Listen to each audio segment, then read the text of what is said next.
strange sounds, sudden illness, and a global mystery. This is the enigma of Havana Syndrome. From U.S. diplomats in Cuba to officials around the world, unexplained neurological symptoms have left experts baffled and governments on high alert. Today, we dive deep into the unexplained events, the bizarre auditory phenomena, and the unseen threat that has puzzled the world. It began not with an illness, but with a sound. In late 2016, inside quiet residential neighborhoods of Havana, U.S. diplomats started noticing something deeply unnatural. A sharp, piercing noise would suddenly appear without warning. Some described it as a high-pitched metallic grinding, others as an intense buzzing or chirping, like cicadas amplified beyond anything found in nature. What made it truly unsettling was its precision. The sound seemed directional. It could flood one corner of a room, then vanish entirely when the person stepped a few feet away. In some cases, one individual heard it clearly, while another person standing right beside them heard absolutely nothing. Almost immediately, the sound was followed by a physical sensation, an overwhelming pressure inside the head. Victims described it as a force, as if something invisible was pressing inward, vibrating their skull. This was not pain in the conventional sense. It felt mechanical, targeted, intentional. Then came the sickness. Within moments or hours, those affected were struck by crushing headaches, intense vertigo, and sudden disorientation.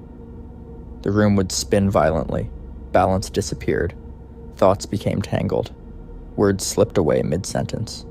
For highly trained diplomats and intelligence officers, people whose careers depended on clarity and control, this loss of cognitive function was terrifying. At first, the incidents were isolated, quietly discussed, easy to dismiss. Havana was known as a stressful post. Surveillance was constant. Tension was expected.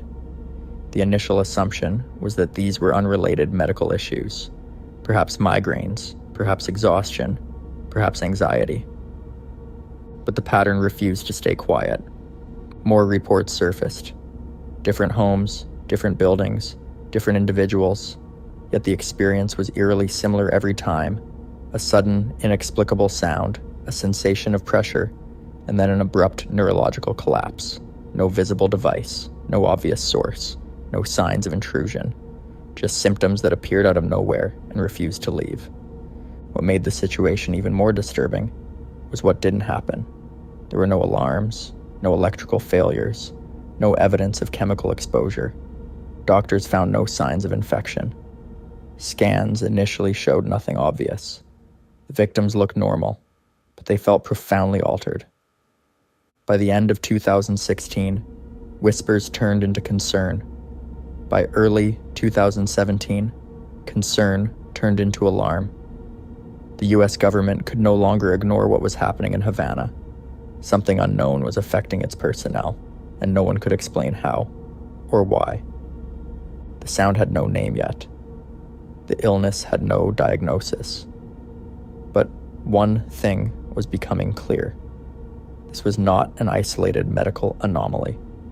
It was the opening chapter of a mystery that would soon stretch far beyond Cuba, reaching into embassies, intelligence agencies, and the highest levels of government around the world. And whatever was responsible had already begun to move. By early 2017, the incidents in Havana could no longer be dismissed as coincidence. The reports had grown too consistent, the symptoms too specific, and the number of affected personnel too large. What had started as quiet concern inside embassy housing was now being discussed in classified briefings and urgent cables back to Washington. Medical teams were flown in. Specialists examined diplomats and intelligence officers who had been evacuated back to the United States for evaluation. What they found was deeply troubling, not because the tests revealed something obvious, but because they revealed almost nothing at all. Standard neurological exams showed no clear injuries. Blood tests came back clean. There were no signs of infection, poisoning, or trauma. And yet, the patients were undeniably impaired. Some struggled to walk in a straight line. Others could not focus long enough to read a page of text. Short-term memory faltered. Simple mental tasks that once took seconds now felt impossible. These were not vague complaints. Many of the affected were seasoned professionals, trained to function under extreme pressure, and suddenly they could not perform the most basic aspects of their jobs. As the number of cases climbed, the US government took a dramatic step. In the fall of 2017, embassy staffing in Havana was drastically reduced. Non-essential personnel were ordered to leave. Families were evacuated. The State Department issued a travel warning for Cuba, citing unexplained health risks. Diplomatic relations, already fragile, were pushed back into deep freeze. Then the mystery widened. Canadian diplomats stationed in Havana began reporting nearly identical symptoms. The timing was chilling. These were not Americans working under the same management or medical system. They were employees of a different government, living in different residences, yet describing the same sounds, the same pressure, the same sudden neurological decline. Some Canadian families reported that even children were affected. Advanced medical imaging conducted on several Canadian victims revealed subtle but unusual changes in areas of the brain associated with balance and cognition. While the findings were not definitive, they suggested something physical had occurred, something that standard tests were not equipped to detect. With multiple governments now involved, the mystery crossed a critical threshold. This was no longer an internal medical concern. It was a potential international incident. Inside U.S. intelligence circles, a disturbing question began to dominate discussions. Was this an attack? No weapon had been found. No device had been recovered. There were no witnesses, no security footage, no intercepted communications pointing to a culprit. And yet, the symptoms felt targeted, intentional, precise. The directional nature of the sound and pressure defied any known environmental explanation. By the end of 2017, the phenomenon had a name, one that would soon echo through headlines around the world: Havana Syndrome. But naming it did not explain it. Instead, the label marked a turning point. Once the mystery had a name, it could spread. And as investigators would soon discover, Havana was only the beginning. Once Havana Syndrome had a name, it gained something far more dangerous than clarity: momentum. What had been confined to one city, one embassy, one geopolitical flashpoint began appearing thousands of miles away. And with each new report, the sense that this was an isolated anomaly quietly collapsed. The next major shock came in 2018, on the opposite side of the world. At the U.S. consulate in Guangzhou, China, an American government employee reported experiencing strange auditory sensations paired with a feeling of intense pressure in the head. The description was unsettlingly familiar. The symptoms that followed, dizziness, headaches, cognitive difficulty, mirrored what had been seen in Havana almost point for point. Within weeks, additional personnel came forward with similar complaints. Washington responded quickly. Medical teams were dispatched. Employees were screened. Several Americans were medically evacuated back to the United States for further evaluation. The official language was cautious, but the implication was unmistakable. Whatever had happened in Cuba might be happening again, under entirely different political and environmental conditions. This single development shattered one of the last comforting assumptions: that Havana Syndrome was somehow tied to Cuba itself. China introduced a new variable, a new surveillance environment, and a new set of intelligence concerns. The pattern no longer followed geography. It followed people. From there, the reports multiplied. By the early years of the next decade, U.S. personnel began reporting incidents across Europe and Asia. Vienna, Austria, long considered one of the world's most active espionage hubs, emerged as a particularly troubling cluster. Diplomats and intelligence officers stationed there quietly sought medical help for symptoms that echoed earlier cases: sudden neurological distress, balance issues, and persistent cognitive fog. Then came the moment that stripped away any illusion of distance or containment.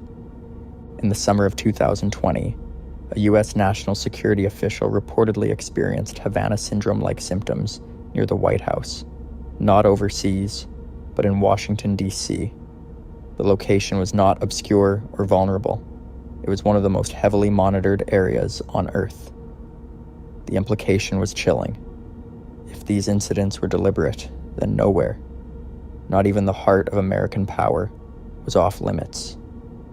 The mystery escalated further in 2021, when Vice President Kamala Harris delayed a diplomatic trip to Vietnam after U.S. Officials in Hanoi reported anomalous health incidents. The delay occurred just hours before her scheduled arrival. Even the possibility of such an event unfolding at the edge of a high-level diplomatic visit sent shockwaves through security agencies. By this point, the scope of the problem had expanded dramatically. Reports now spanned multiple continents, multiple administrations, and multiple agencies. The estimated number of individuals who had reported symptoms climbed into the hundreds, eventually surpassing 1,000, though later investigations would determine that not every case shared the same cause. Still, a core group of incidents remained unexplained. The pattern was no longer just medical, it was strategic. The cases seemed to follow sensitive postings, intelligence-heavy environments, and moments of geopolitical tension. Investigators were forced to confront an unsettling possibility. This might not be an accident, an illness, or a coincidence at all. As Havana Syndrome spread across the globe, the central question sharpened into something far more dangerous. If this was an attack, what kind of weapon leaves no trace? By the time Havana Syndrome was acknowledged as a global phenomenon, the conversation had begun to drift away from the people at its center. Intelligence briefings debated probabilities, scientists argued mechanisms, governments issued carefully worded statements. But for those who experienced the incidents firsthand, this was never an abstract mystery. It was a personal catastrophe.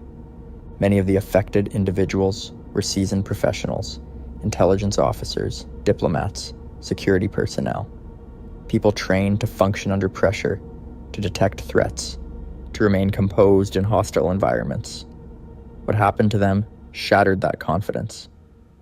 For some, the initial incident lasted only seconds or minutes, but the aftermath stretched into months, even years. Cognitive problems made it impossible to concentrate or process information at the speed their jobs demanded. Tasks that once felt effortless, writing reports, remembering names, holding conversations, became exhausting mental battles. Careers built over decades quietly ended. Others suffered physically. Persistent vertigo made standing or walking dangerous. Chronic migraines blurred vision and erased entire days. Sensitivity to sound and light forced some to retreat from public life entirely, living in darkened rooms to avoid triggering symptoms. Sleep, when it came at all, offered little relief. Families were pulled into the fallout. Spouses struggled to understand how a healthy partner could suddenly become incapacitated. Children were relocated mid-school year, as parents were evacuated from posts with little explanation. In some cases, family members themselves experienced similar symptoms, compounding the fear that something unseen was targeting households rather than individuals. What made the ordeal worse was uncertainty. In the early years, many victims encountered skepticism, not just from the public, but from within their own institutions. Without visible injuries or consistent test results, some were quietly encouraged to consider stress or anxiety as explanations. For individuals whose professional identities depended on mental clarity and emotional control, this implication was devastating. Advocacy became a necessity. Victims began speaking to lawmakers, sharing medical records, demanding recognition. Slowly, the pressure worked. In 2021, the United States passed the Havana Act, authorizing financial compensation and medical support for government personnel affected by anomalous health incidents. It was a rare moment of bipartisan agreement and a long overdue acknowledgement that something had gone terribly wrong. Yet, even this victory was incomplete. Compensation could not restore lost careers or reverse neurological damage. Treatment options remained limited and experimental. Most importantly, the act did not answer the question that haunted nearly every victim. What happened to me? As the human toll became impossible to ignore, investigators were pushed toward a more uncomfortable line of inquiry. If this was not coincidence, not stress, not imagination, then what force was capable of injuring people without touching them? To answer that, the investigation would have to step into far darker territory. With the human impact undeniable, investigators were forced to confront a chilling possibility. What if Havana Syndrome was not an illness at all, but an attack? The absence of visible wounds did not mean the absence of a weapon. And in the shadows of intelligence history, there were precedents that made this idea deeply unsettling. One theory quickly rose to the forefront: directed energy. This hypothesis proposed that the symptoms were caused by focused electromagnetic energy, most commonly discussed as microwave or radio frequency exposure. The idea was not science fiction. As far back as the Cold War, researchers documented a phenomenon known as the Frey effect, in which microwave radiation could cause the human brain to perceive sounds without any external noise. A clicking, buzzing, or chirping sensation could be generated inside the head itself. This mechanism was disturbing because it mirrored the victim's reports with eerie precision. The sounds were directional. They appeared suddenly. They vanished when a person moved a few feet. And they were often experienced by one individual, while others nearby noticed nothing at all. In 2020, the National Academies of Sciences, Engineering, and Medicine released a landmark report after reviewing classified intelligence and medical data. Their conclusion was cautious but explosive. Among all proposed explanations, directed pulsed radio frequency energy was considered the most plausible cause of the reported symptoms. Not proven, but possible. That single word changed everything. If such a device existed, it would represent a new class of covert weapon, one capable of incapacitating targets silently, leaving no fingerprints, no blast marks, and no obvious evidence of attack. A tool perfect for espionage harassment rather than open warfare. Attention quickly turned toward foreign adversaries with both the technological capability and strategic incentive. Russia became the most frequently cited suspect. Soviet-era research into electromagnetic effects on the human body was well documented, and Moscow had a long history of aggressive intelligence operations targeting Western diplomats. Some analysts pointed to a specific Russian military intelligence unit known for overseas sabotage and covert action, but suspicion was not proof. Critics of the directed energy theory raised serious objections. They questioned whether a portable device could deliver enough energy to cause neurological symptoms without causing burns or damaging surrounding electronics. Others argued that no intelligence agency had publicly produced physical evidence of such a weapon being used in the field. As doubts mounted, a competing explanation gained traction, one that was far more controversial. The psychogenic illness theory suggested that Havana Syndrome might be the result of functional neurological disorder, a condition where real physical symptoms arise without structural damage to the brain. In high-stress environments, like diplomatic posts, anxiety and expectation could potentially amplify ordinary sensations into severe neurological experiences. This explanation gained momentum after large-scale medical studies failed to identify consistent brain injuries across affected individuals. But for victims, the idea was deeply offensive. They were not imagining their symptoms. Their suffering was real, measurable, and life-altering. And this theory struggled to explain one critical detail: how symptoms could begin with a sudden, localized sensation that felt externally imposed. Between these two explanations, an invisible weapon or the fragility of the human nervous system, the investigation became sharply divided. Intelligence agencies disagreed. Scientists debated mechanisms. Victims felt caught in the middle, fearing that uncertainty would become an excuse for inaction. But what everyone agreed on was this: neither theory fully explained every case. And as the debate raged, new reports continued to surface. New locations, new victims, new reminders that whatever was happening had not stopped. The mystery was no longer just about what caused Havana Syndrome, but whether the truth was being deliberately hidden or simply impossible to prove. As theories collided and pressure mounted, the investigation into Havana Syndrome expanded into one of the most complex intelligence and medical inquiries in modern history. What followed was not a steady march toward answers, but a slow fragmentation. Different agencies, different conclusions, and a growing sense that the truth might never fully come into focus. Responsibility for the investigation was spread across a web of institutions. The State Department focused on diplomatic security and medical evacuations. The Department of Defense examined potential military or technological threats. The intelligence community assessed foreign adversary involvement. Meanwhile, the National Institutes of Health began the largest clinical study ever conducted on affected personnel.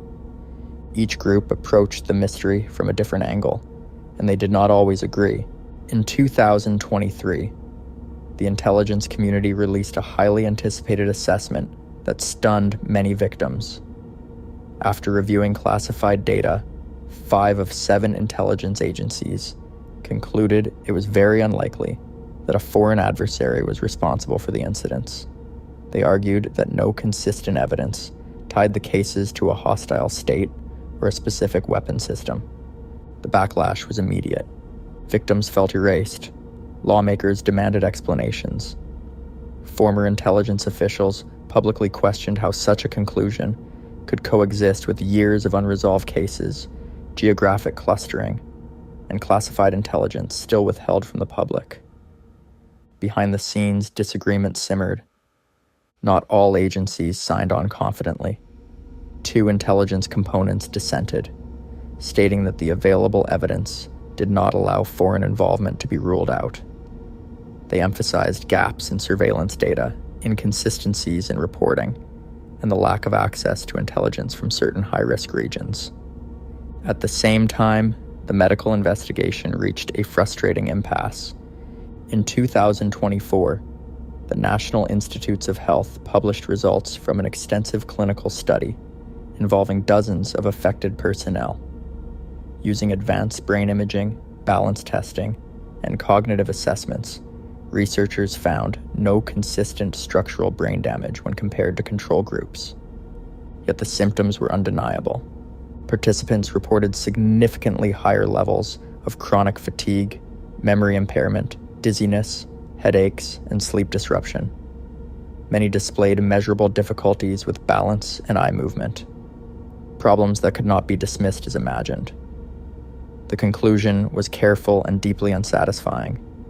The injuries were real, but their biological signature remained elusive. This scientific ambiguity fueled mistrust.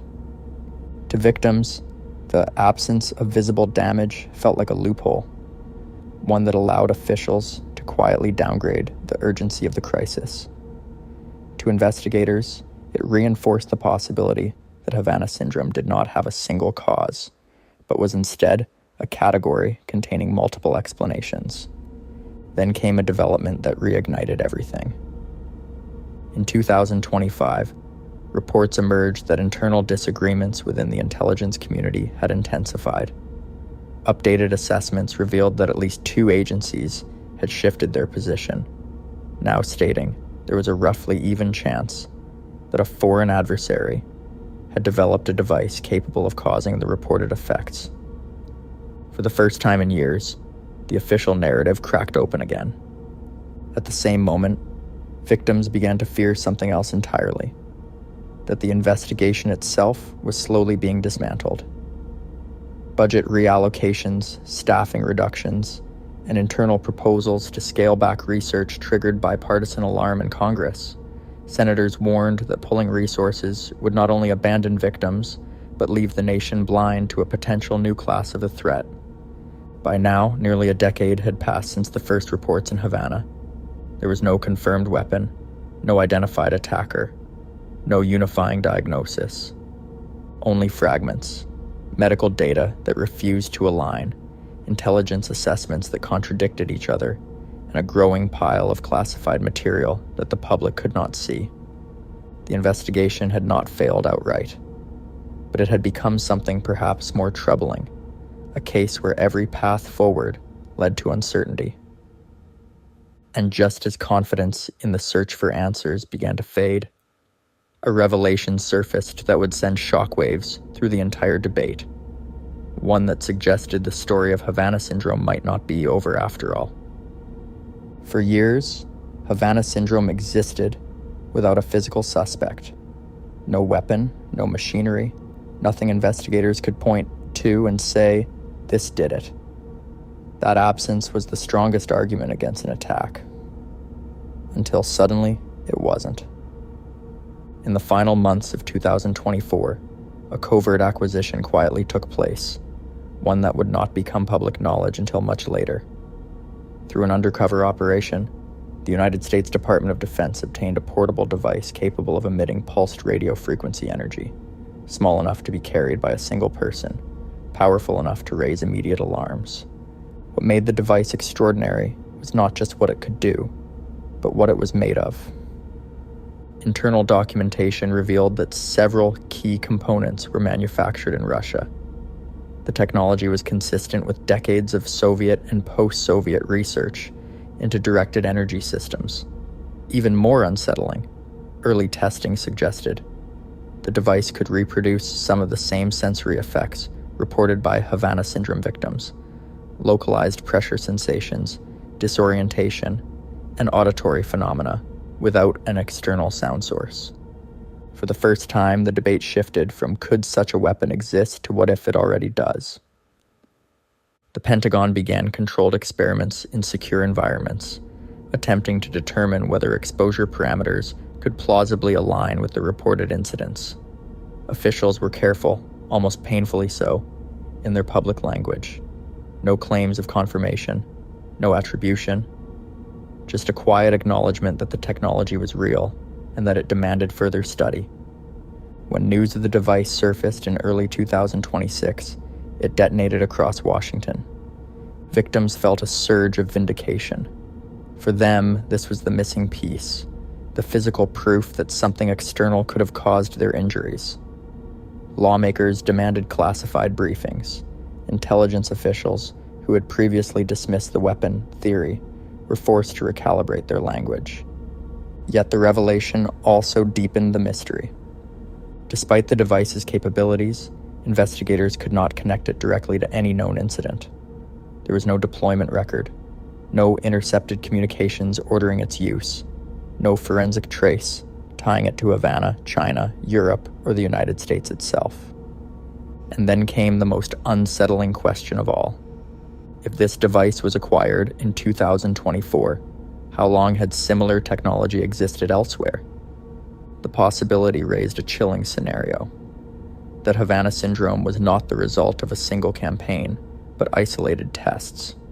Or worse, that multiple actors may have experimented independently, leaving behind a scattered trail of unexplained injuries, rather than a clear pattern of attack.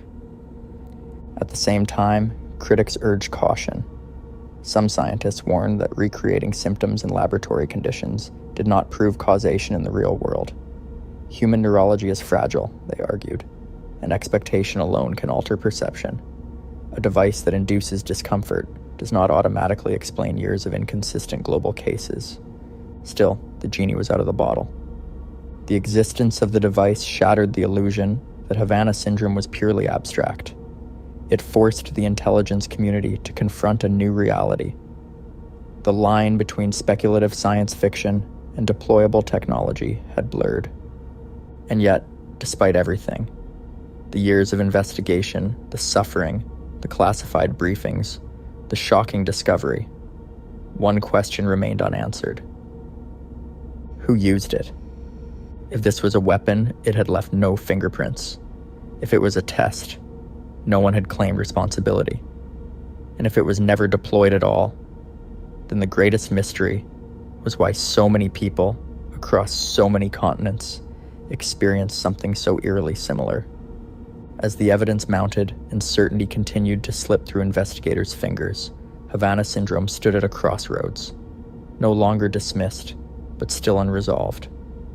And in the final reckoning, the most disturbing possibility began to take shape: that the truth might never be fully known, not because it was hidden too well, but because it existed in the gray space between technology, psychology, and power. The final piece of this mystery would not come from a lab or a classified report, but from what it all means and what it warns us about the future. After nearly a decade of investigation, Havana Syndrome ends not with resolution, but with a silence as unsettling as the sounds that first announced it. By 2026, more than 1,000 reported cases had been reviewed by the United States government. Many were ultimately attributed to known medical conditions, environmental factors, or unrelated neurological issues. But a core group of cases, experienced intelligence officers, diplomats, and military personnel with strikingly similar onset patterns, remained unexplained. They existed in a narrow, troubling category where no existing diagnosis fully applied. Officially, the intelligence community's position stood fractured. Most agencies maintained that a coordinated foreign attack was unlikely. Others refused to rule it out. No single explanation unified the data. No suspect was named.